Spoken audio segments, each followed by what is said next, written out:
So the game finishes Nottingham Forest 1, Brentford 1. Welcome to the player ratings.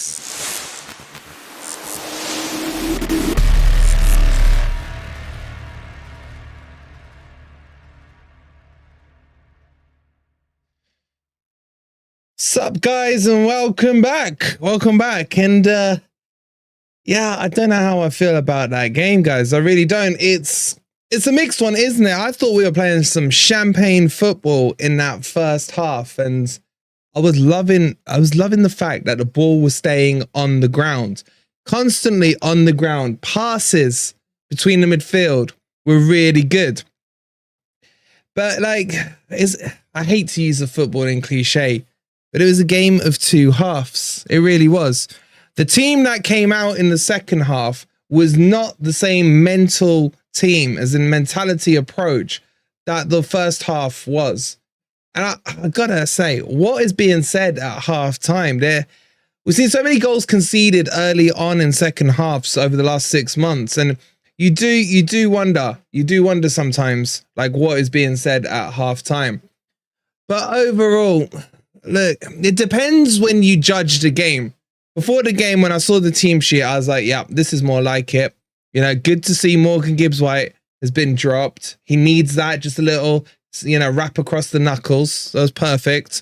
Team looked good. Team looked well balanced. So before the game, you're thinking this should be a win.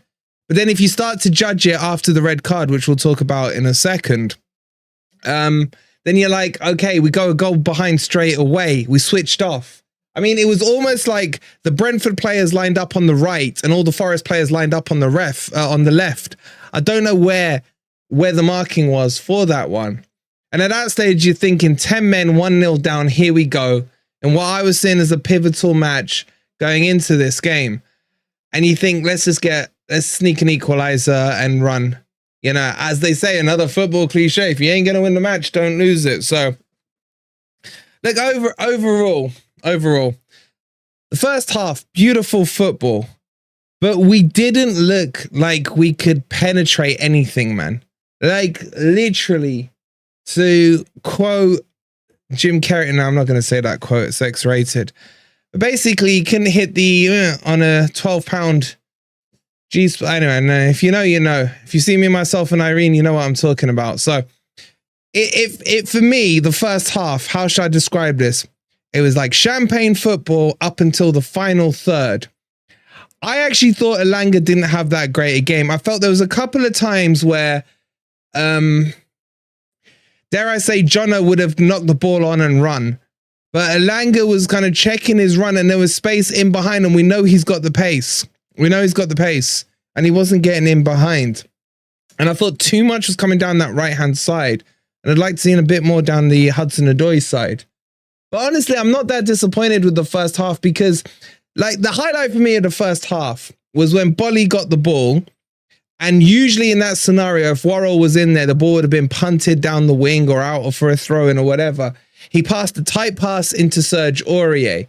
And Serge Aurier then, surrounded by 2 or 3 Brentford players, quick pass into Sangare. He then shimmies out of 2 or 3 players, passes it back, spreads the play to the other side of the wing.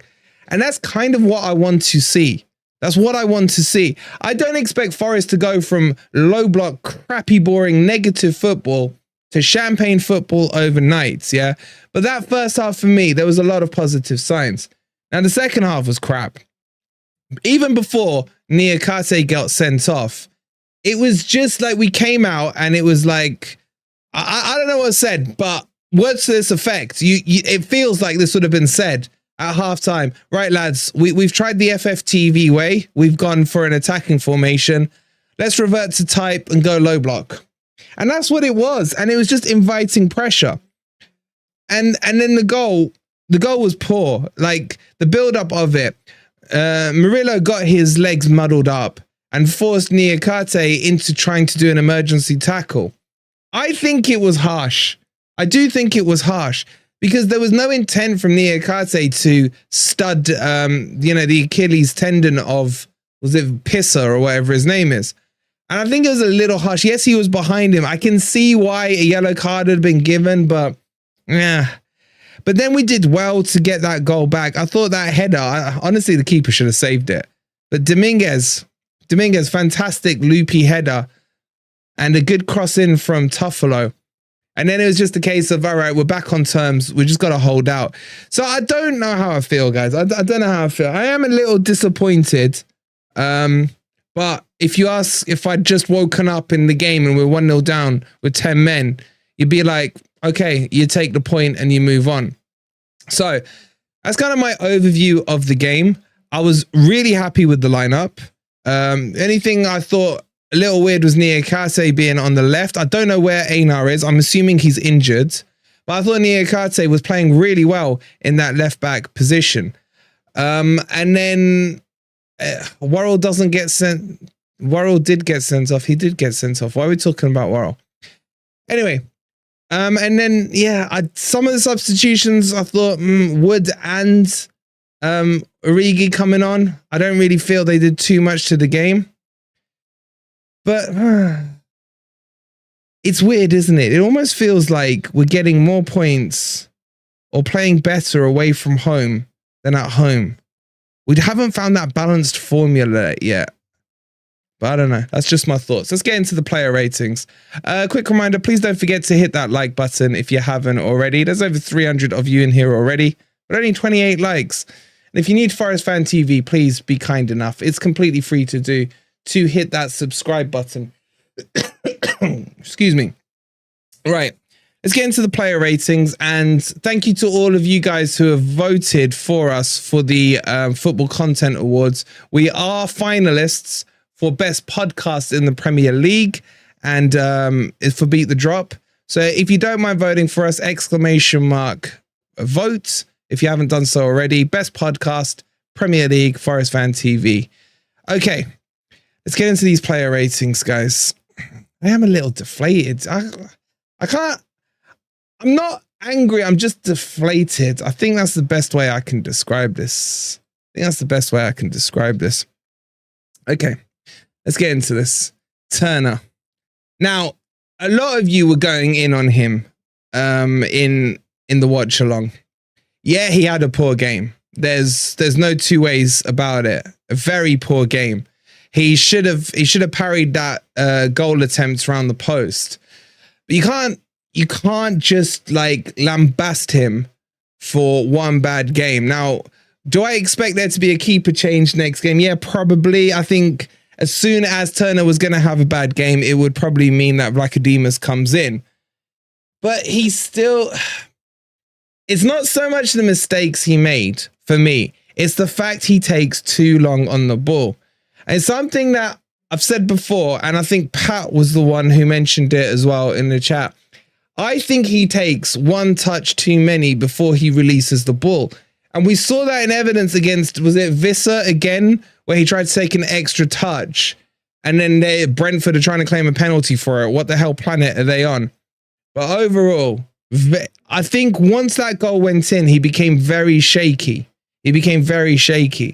So I'm gonna give him, I think he gets like a 4 or a 5 out of 10 for me. I'm gonna give him a 4 out of 10 for me. There's quite a lot of 5s in there. You guys have gone 4.7. Get your votes in if you haven't voted already. ! Vote, or it's pinned in the live chat. And if you're watching this later, put your votes in down the bottom. So 4.7. I think that's reasonably fair. Maybe I'm being a little harsh. He did make a good save in the first half, but these are the games. I think I've seen a couple of you saying it in the comments. These are the games that we should have to be winning. Brentford have been atrocious this season so far. Without Bet365 Tony, they've just not been at the races. And they did look very flaccid as well up front. To be honest, both teams looked really weak up front in front of goal for me. And it may start to be a problem for us. Anyway, let's move on to Aurier. Aurier was okay, I thought. I'm trying to think, no real mistakes. He was doing well down that right-hand channel. I'm going to give him a 6 out of 10. It wasn't a spectacular Aurier performance, but I think about a 6 out of 10 for me. Good all-rounder, no mistakes, nothing spectacular, 6 out of 10. You guys have gone 6.6, so slightly higher, but there or thereabouts the same. So let's get those numbers up for the latecomers. Please don't forget to hit that like button if you haven't already. I'm seeing a lot of 6s and 7s in the chat, so you guys going 6.6 probably makes sense. Keep the votes coming in. The votes still count. It's a live counter, so keep them coming in. But yeah, I haven't got too much to say about Aurier, as in neither negative or positive. I thought it was an all-round decent performance. I think Bolly was fantastic. Bolly, for me, his passes probably aren't the best on the team, but when you see the way... I'm not going to call him Bollywood anymore, man. He's Blockywood. His blocks are sensational, man. He seems to always be in the right place at the right time for a block. And that's what I really liked about him. I think he was consistent as well. There was no mistakes from him. He's a really solid 7 out of 10 for me. I think he's a bit of a leader as well. We talked on Grumpy Old Reds the other night about leaders, lack of leaders through the team. Bolly's a leader for me, and I'm going to give him a 7. There's a lot of 7s, 8s, a couple of 9s in there as well. But yeah, I think Blockywood was brilliant. You guys have gone 7.7. Okay, fair enough. I'm not against your number there at all. Let's get this up here. You guys went 7.7. Okay. But yeah, and the other thing I'd say about Bolly, with Einar, he's probably been our most consistent player this season. And, you know, for a 2 million signing or whatever he was, that's great business. It's great business. But from an old man to a youngster, look at the width on those shoulders, man. I thought he was brilliant. Murillo, this is we're talking about now. I thought he was brilliant, but I do have to be honest. There were mistakes. And you can't really. I feel his clumsiness cost the red card. The red card for who was it? Niakate. But again, he was in the right place at the right time, and he was quite an attacking fullback. I remember Dino from the High Press talking to us, and I think he did a video on him saying like how much of an advancing player he is. And you could see that. First 10-15 minutes, I think there was a couple of passes that went astray. But overall, I think this guy, let's not overhype him yet, as I always say. But he's another 7 or 8 out of me. I'm just going to match him up with Bolly. I thought he was good, but I do have to mark him down because of what the Niakate situation. I think it was, otherwise he's an 8 for me. Sai says it's good we have proper defenders now instead of Warren McKenna. I mean, Sai, when we get called out for saying that, I mean, exhibit A for me. So what have you guys gone? You guys have gone 7.7 for the young Brazilian. Okay, cool. I'm probably being a little harsh on the players just because I'm a little bit disappointed. But defensively overall, we were solid. Okay, let's move on. I think Niakate is going to be an interesting one because I thought he played really well out of his natural position at left back. Now, yes, he picked up the yellow card, and then obviously that turned into a red card. The question is, how critical do you be on that? Yeah, you have to notch off points. Outside of that, and in the build up to it all, he was playing like a left wing back at times, right? And I honestly, I thought he was sharp all game until that moment. If he hadn't got sent off, he would have been a 7. Because of the sending off, it's a 6 for me for Niakate. I think, and I don't know what you guys have gone, but I don't think you'll go that high. But honestly, if you watch the game back, Niakate was extremely commanding. He was extremely commanding. And Arctic is right. When you're on a yellow, you got to be clean and tidy. So maybe a 5. Maybe I am being too generous. Maybe I'm being too generous. I'm gonna stick with it though. You guys have gone. Let's have a look. 4.97. I have no problems with that. I have no problems with that.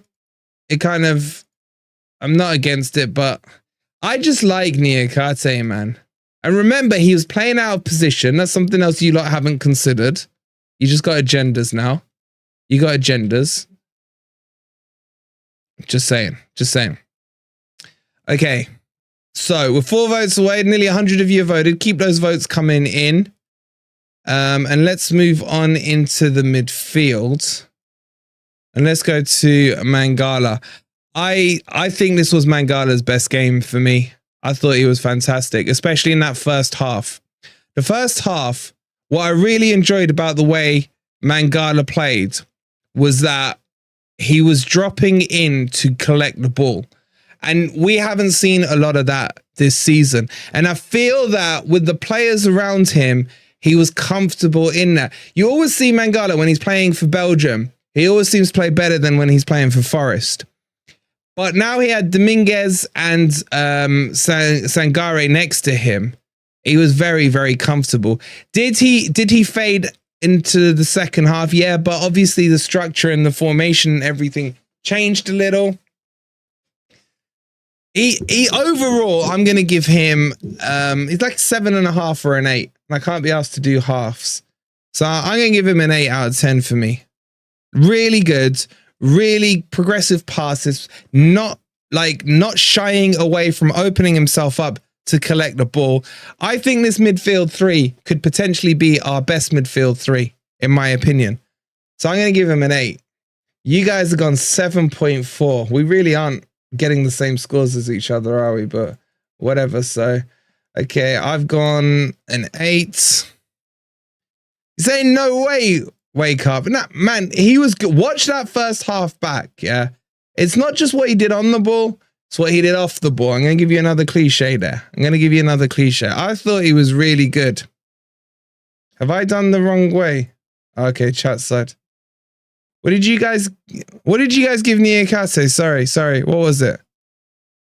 I can't remember. It was something like a 4.1. Oh no, you gave him a 5. You gave him a 5, didn't you? I'm just going to put a 5. 4.97. Okay, I'll round that up to a 5. Thank you. Thank you for those paying attention. It's good to see. It's good to see. Okay. Really good performance from him. And I do think as well, when we look at Sangare, I thought this was his best performance so far. Now, yeah, he did come off. But again, his passing is just delicious. That through ball he did to, was it Elanga in the first half, to split the defense. That's what he's about. And that's what we haven't fully seen yet, but that's what started to emerge today. And I think that's step 1 in the unleashing of the man beast. So I was quite pleased with him. I thought Mangala was better, but it's Sangare's positional play is top notch. It's a natural way that he just knows where he is in the right place. I just think to give him till the other side of the international break when we've got Luton, and then you're gonna see a quality player. Please don't unleash your beast, man. I'll keep the beast in the cage. I'm gonna give him a 7 out of 10 for me. I thought good solid performance, and I think there's plenty more to come from him. And you guys have gone 7.1. Okay, that's the closest we've got so far. So either we're both right or we're both really wrong, one or the other. But yeah, you started to see today those traits in him that I've been expecting to see off the bat. Yeah, okay, maybe I was a little overhyping him up, expecting, greatness from him in game 1. But he's been good. Simon saying Sangare has great vision. James saying, don't agree, Lemmy. He got the ball moving forward on each one. Lemmy's giving him a 7. Okay, PG-18 says Stoney. Sangare will get up to speed soon. I thought he was quite up to speed today, to be honest. I didn't think he was bad at all. I've given him a 7 out of 10. And then Dominguez. Dominguez, I think, is quickly going to become a fan favorite. I thought in the first half, out of the 3 of them, he was quite tidy, just passing the ball, doing nothing really spectacular, but just moving the ball around. And I think he started to develop into the second half. He probably at halftime, I'd have said Mangala had been the best midfielder, and then Sangare and Dominguez both on a 7. But then Dominguez steps up and he gets the goal as well. I'm probably going to give him an 8 out of 10. He's a 7 without the goal and an 8 with the goal. I do agree with Tom. His pressing is really good. And he seems to he's probably been one of the quickest settlers of the new players for me.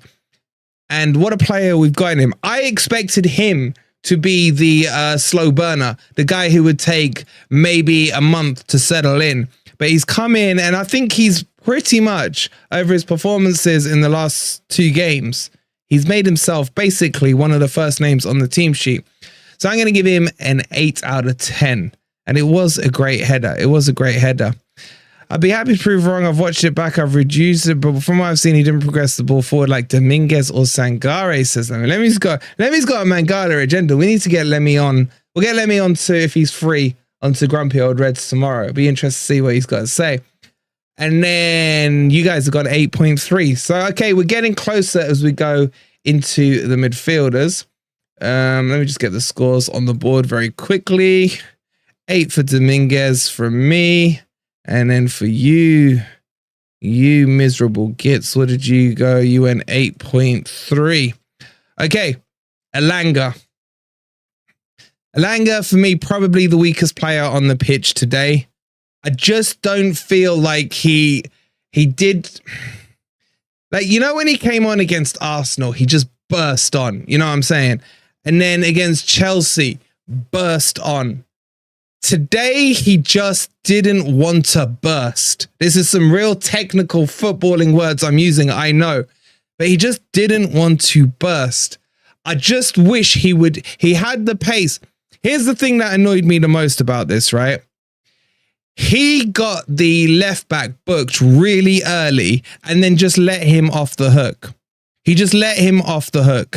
Like, he should have been, after that, should have been targeting that left back, forcing the ball in behind, forcing him into another challenge or having to pull out of it. And as Tom says, he's got pace, bloody use it. And that's exactly what I'm saying, especially as the left back was booked. So I was a little disappointed. Excuse me. I was a little disappointed in Elanga today. I would probably say he's a 5 out of 10, just slightly below par. But it should have been a game with that early booking that he could have taken them a little bit to the sword. So I'm going to give him a 5 out of 10 for me, as my voice is literally on its last legs. 5 out of 10. And you guys have gone for a 5.7. So while I get these updated, take a quick second. The lazy gits I'm talking to now, those who haven't hit the like yet, please don't forget to hit that like button. And if you're new to Forest Fan TV, hit that subscribe button as well. Both completely free to do. Okay, wait, what? Why is he on a... Wait, what did you lot say? 5.7. Oh, I'm getting tired and confused. Okay, 5...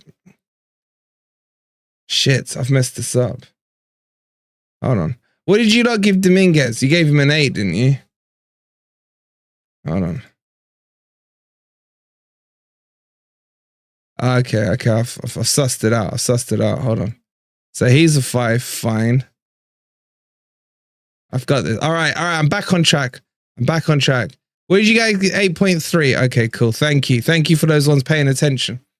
Okay, so with that technical difficulty sorted out, let's move on to Awani or Awani.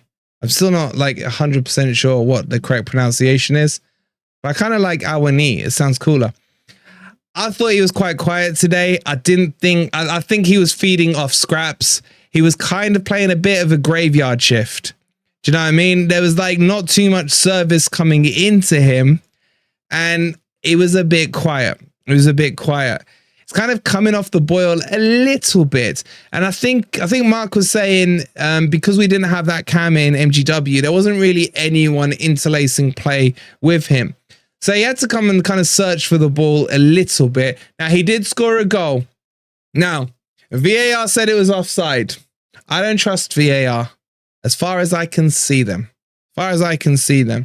So whether he was offside or not, whatever, you know, weird bent lines they put on it, don't know. But it was a quieter game for him.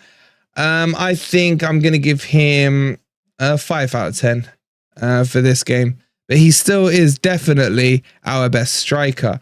And you guys have gone a 6.01. So you're giving him a whole rating higher than moi. So I've gone 5. And you guys have gone 6. I'm just calling that 6, man. I ain't rounding the 0.1. Screwed up. I'm seeing a lot of 5s and 6s in the chat. Tom saying I'd like to see him press a bit more too. Our knees, says Chris. Phil says was offside, but so was theirs. Oh, we go in there. We go in there. I don't know about theirs. I just think we, offside or not, we were too switched off on that one. Nacho saying that right side was weak. We could offer him no play. However, he should have tried to get more involved. Nonetheless, he's getting a 5.5. Josh saying I ain't rounding that 0.01. He says he's actually correctly rounding it down. Yeah, that's true. I'm tired, bro. I'm tired. Sci-Fi saying his foot was off, but he needs a better working relationship with Hudson-Odoi and Elanga. And let's move on, speaking of which, to Callum Hudson-Odoi. Now, I thought he was better than Elanga, but again, oh, shit. There we go. I don't think either winger really got too much into the game. But if I had to pick one of the wingers to have been the better player, it would have been Hudson-Odoi. I just feel there was just a slight flaccidity. I don't even know if that's the word, but we were quite flaccid up front, man. We were flaccid up front. So if I had to rate him in comparison to Elanga, this is probably the easiest way to do it.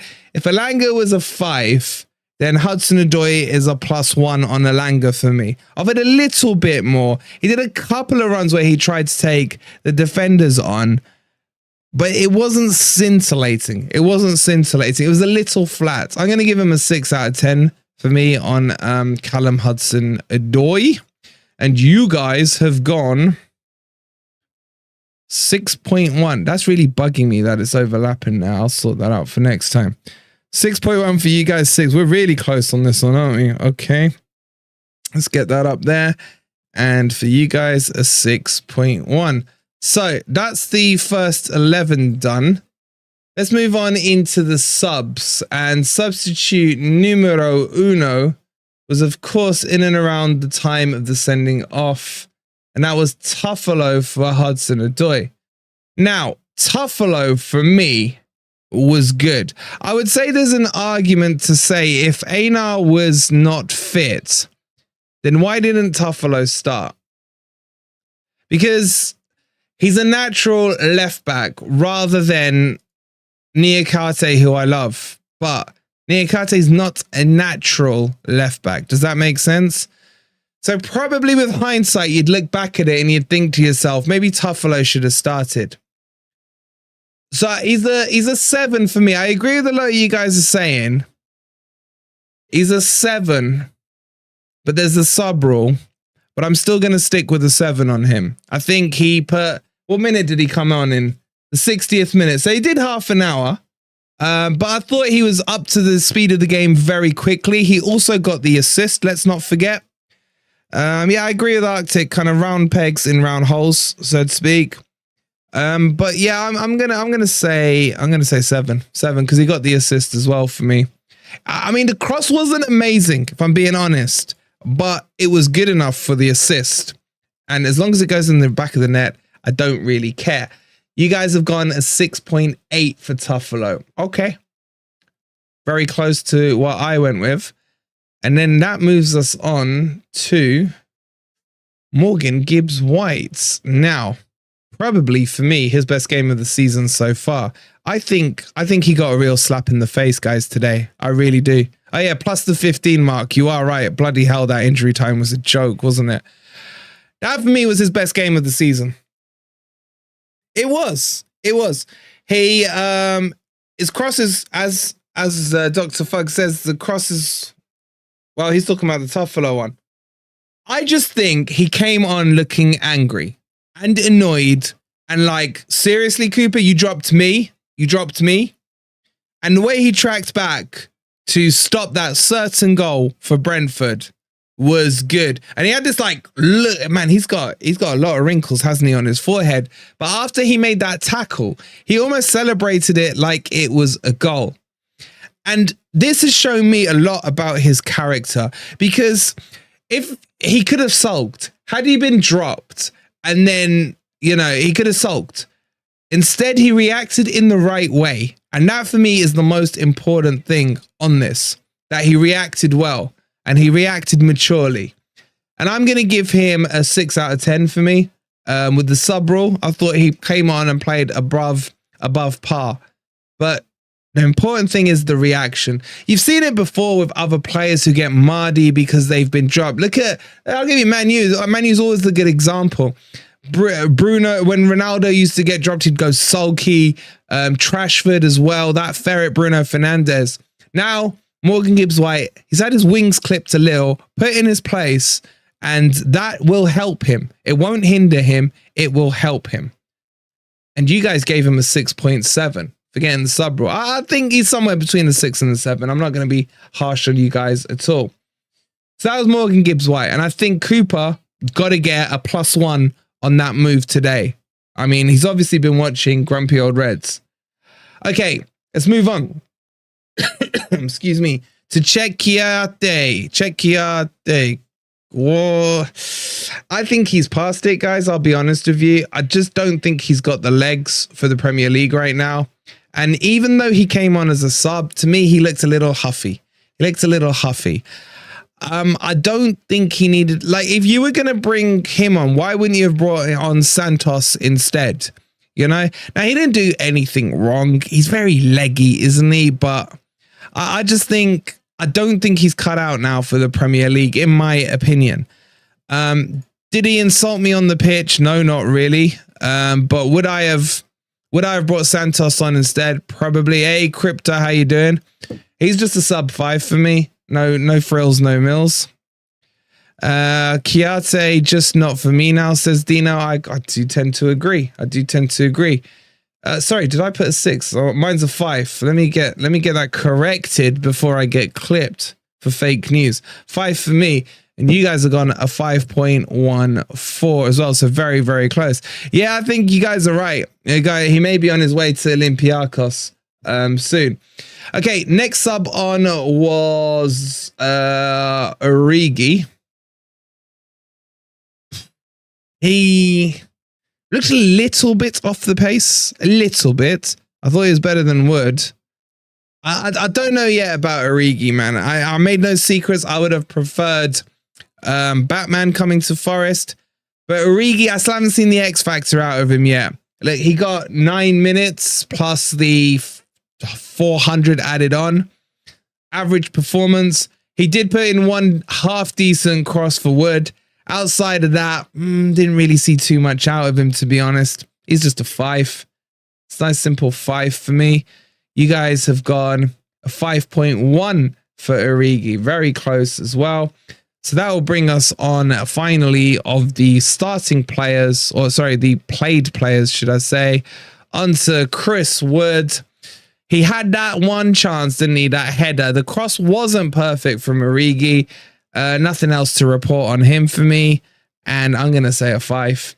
And you guys are going to go a 4.7.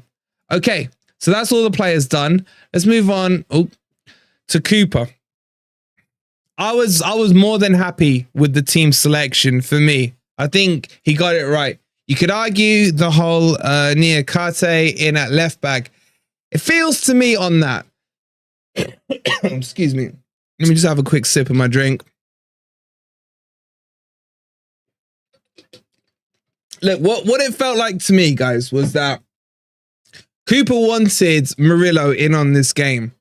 And you can't drop Niakate.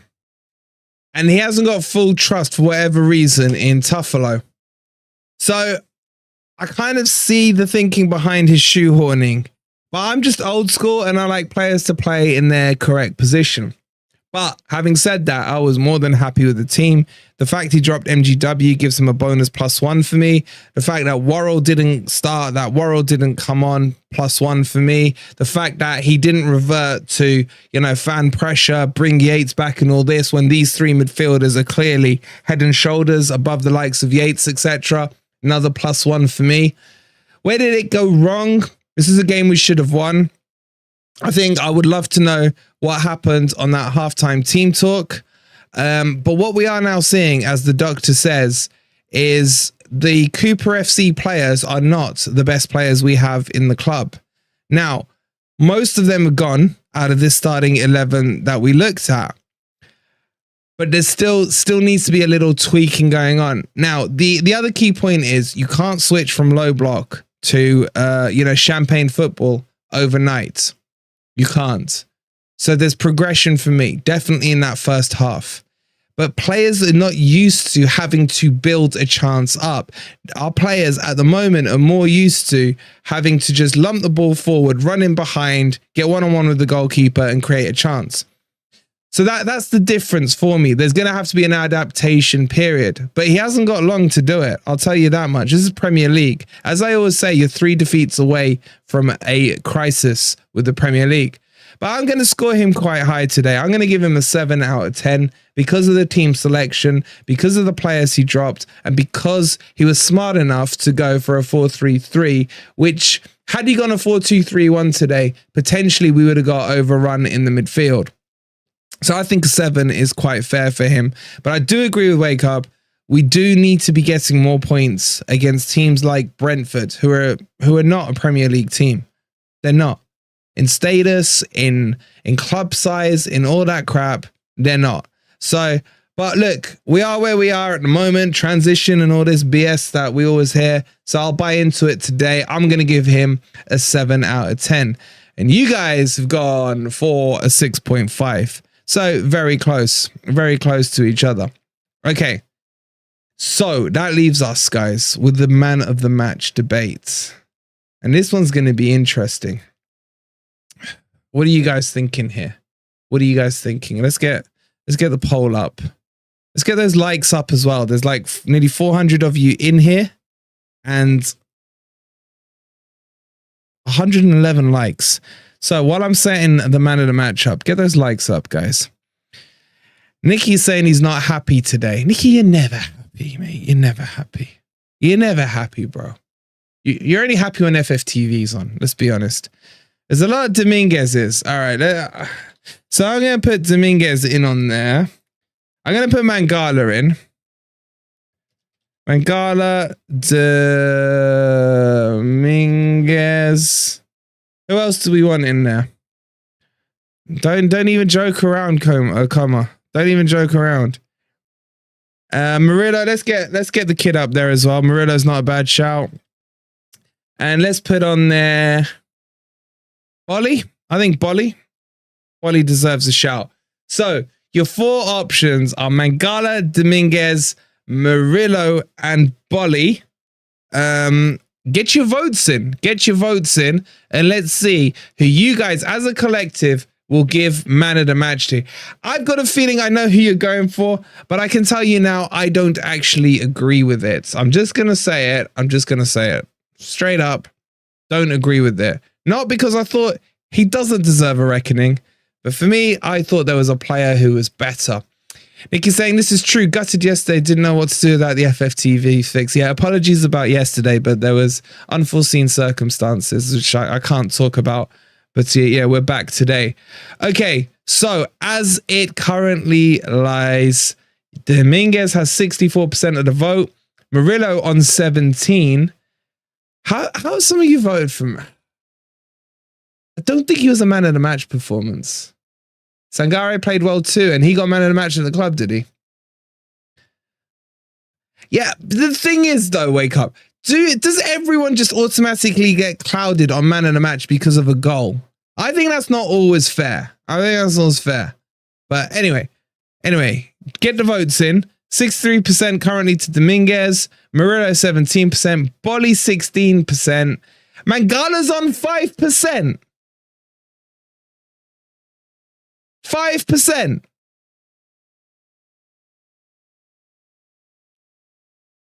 Nah. I'm not angry. I'm just disappointed. Dominguez was the best, even if we didn't score. Dino and Stoney are saying that. All right, 10 more seconds on the vote. 10 more seconds. And your man of the match. Your man of the match. 5% too high. Man, Lemmy, you got such an agenda, man. You got such an agenda. If you're free, WhatsApp me, Lemmy, for tomorrow. Okay, your man of the match. Let's close the vote. A resoundingly easy, comfortable win. That's back-to-back man of the matches voted from you guys. Goes to Dominguez with 60% of the vote. Murillo in second with 16% of the vote. Bolly in third with 14% of the vote. And Mangala with 7% of the vote. You guys have a Mangala agenda. It's an absolute joke that you have that agenda. But joking aside, I fully understand why you've gone with Dominguez. And what an upgrade, as Dino says. Him for Freuler. I know who I'd rather have right now. Let's not overhype him, though. Let's not overhype him, man. He's had 2 games. And let's just keep it all in check. Look, it's been an interesting afternoon, I have to say. It was highs and lows in that game. There definitely was. Champagne football mixed in with low block football. It's a weird meal. It really is. But as always, I've really enjoyed your company. Thank you all so much for chilling. Just a quick request. If you hit ! prize in the chat, if you could vote for us for Football Content Awards, it would be hilarious if Forest Fan TV won, because we didn't even think we'd get shortlisted. So thank you for shortlisting us. It's best podcast in the Premier League. And if you choose Forest Fan TV, which is for Beat the Drop. Outside of that, we'll be back tomorrow with in-depth match analysis on this, as well, of course, as Grumpy Old Reds. And I think me and Lemmy might be falling out if he's coming on.